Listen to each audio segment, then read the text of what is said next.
Let's start our next concept, essential element of audit report.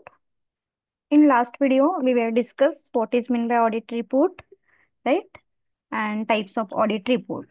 So in this question, we will learn essential element of audit report. जसं आपण बघितलं की audit report, it is the last step of auditing, basically.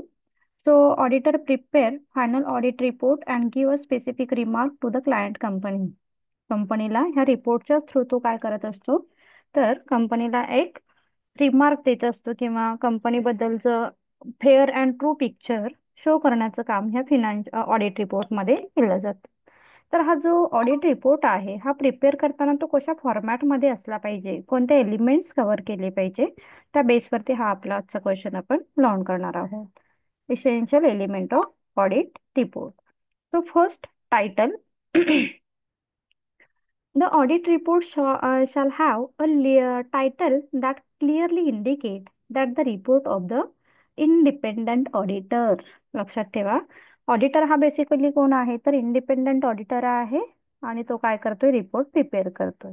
तर तुमच्या टायटलमध्ये हे clearly define झालं पाहिजे की तुम्ही एक इंडिपेंडंट ऑडिटर आहात.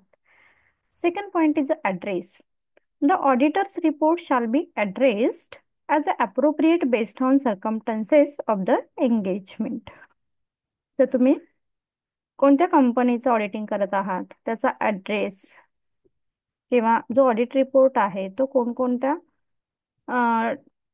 पार्टीजला आपण सबमिट करणार आहोत, like government, share holders, public वगैरे, ह्या सगळ्या गोष्टी सर्कमस्टान्सेस ॲड्रेसमध्ये इन्क्लूड होते. Third point, auditors opinion.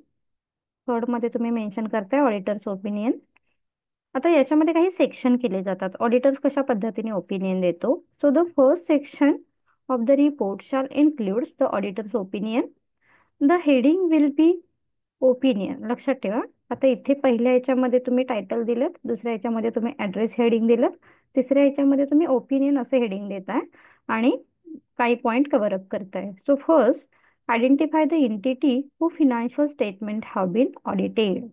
आता कोणतं फिनान्शियल स्टेटमेंट तुम्ही ऑडिटेड केलेलं आहे ते तिथे मेन्शन करा आणि त्याच्याबद्दलचं तुमचं ओपिनियन स्टेट करा. Then state the financial statement have been audited. Identify the title of each statement comprising the financial statement.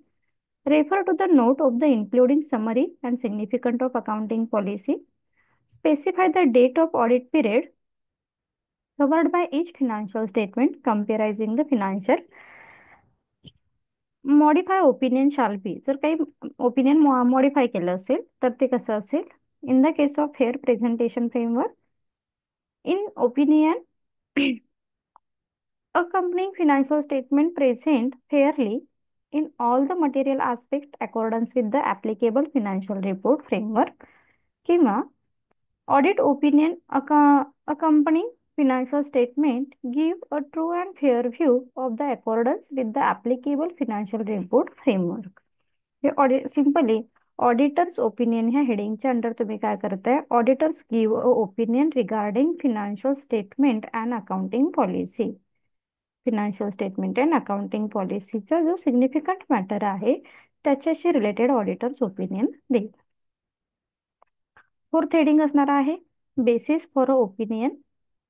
The auditor शाल report the auditor's report shall includes section immediately after auditor's opinion with the heading basis of opinion. आता पहिलं opinion झाल्यानंतर basis for opinion again second heading असेल. So या basis of opinion मध्ये काय असणार आहे, state the audit was conducted in accordance with the standard of auditing. Mention केलेले आहेत का तुम्ही स्टँडर्ड ऑफ ऑडिटिंग नुसार, ते इन्क्लूड असेल. Refers to the section of the auditor's report that describe the auditor's responsibility under section under auditing standard. Include statement the auditors is independent of the entity in accordance with the relevant ethical requirement relating to the audit and has fulfilling the auditor's other ethical responsibility in accordance with those requirements. And state whether the auditors believe that the audit evidence the auditors has obtained insufficient and appropriate provide a basic of audit opinion. आता हे सगळं basis of ओपिनियनच्या under auditor काय करतोय तर prepare करतोय. In short, auditors responsibility under standard of auditing, okay, and ethical responsibility of auditor. Next heading असेल report मधलं going concern. So whether applicable, the auditor shall report accordance with the standard of auditing 517 की कंपनीने जे going concern आहेत ते कशा पद्धतीने काय केलेले आहेत, कंपनीचे प्रिन्सिपल कंपनीच्या पॉलिसीशी रिलेटेड असेल तर ते इथे काय केले जातील, मेन्शन केले जातील. नेक्स्ट इज की ऑडिट मॅटर, जे आपण लास्ट व्हिडिओमध्ये डिस्कस केलेलं आहे. की audit matter like auditor maintain or mention key audit matter, okay, regarding financial statement. So for the audit complete set of general purpose of financial statement of listed entity, the auditor shall communicate the key audit matter in the auditor's report in accordance with standard of auditing 701. Okay, 701 standard of auditing नुसार auditor key important मॅटरला सुद्धा इथे highlight करेल regarding financial statement. Next heading येईल तुमच्या audit रिपोर्टमध्ये responsibility of the financial statement.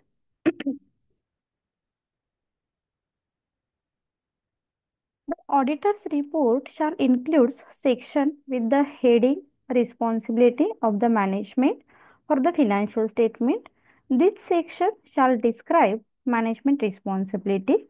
Then preparing financial statement in accordance with the applicable financial reporting framework and such a internal control of management determine the necessary preparation of financial statement.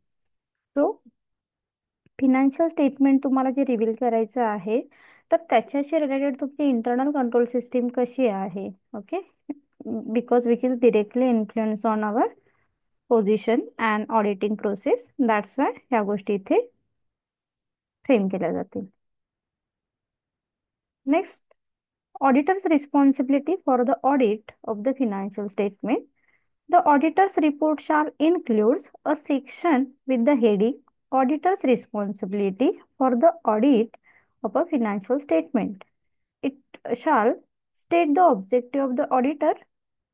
Okay, so this includes obtain reasonable assurance about the financial statement, any misstatement material, and issue of auditor's report that includes the auditor's opinion.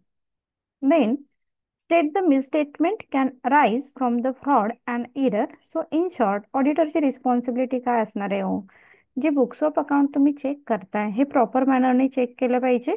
Simple thing, तुमचे जे main objective of auditing आहे true and fair picture of the organisation identify करणं as well as to identify error and fraud of the organisation. याच्याशी related काय असणार आहे, ऑडिटरचं opinion, ऑडिटरची responsibility ही असेल. आणि लास्ट हेडिंगमध्ये मग location of the description of the audit responsibility of the audit of financial statement. So basically within the body of audit report include असेल याच्यामध्ये within the appendix of the auditor's report in case of the in which case the auditor's report shall includes references of location and appendix. Okay, ह्या सगळ्या गोष्टी location मध्ये include असणार आहेत. आणि हा जो रिपोर्ट आहे it is like a summary of auditing म्हटलं जातं. आणि ह्या रिपोर्टमध्ये सगळ्या गोष्टी मेन ज्या आहेत त्या हायलाईट केल्या जातात. कंपनीची पॉलिसी असेल, कंपनीचे प्रिन्सिपल असतील, अकाउंटिंग पॉलिसी अँड प्रिन्सिपल, कंपनीची financial position, internal control system, okay, ह्या सगळ्या गोष्टी हायलाईट केल्या जातात. Okay, so essential element audit रिपोर्टचे होप्स तुम्हाला क्लिअर झाले असतील. We will continue in next lecture, next chapter. Thank you.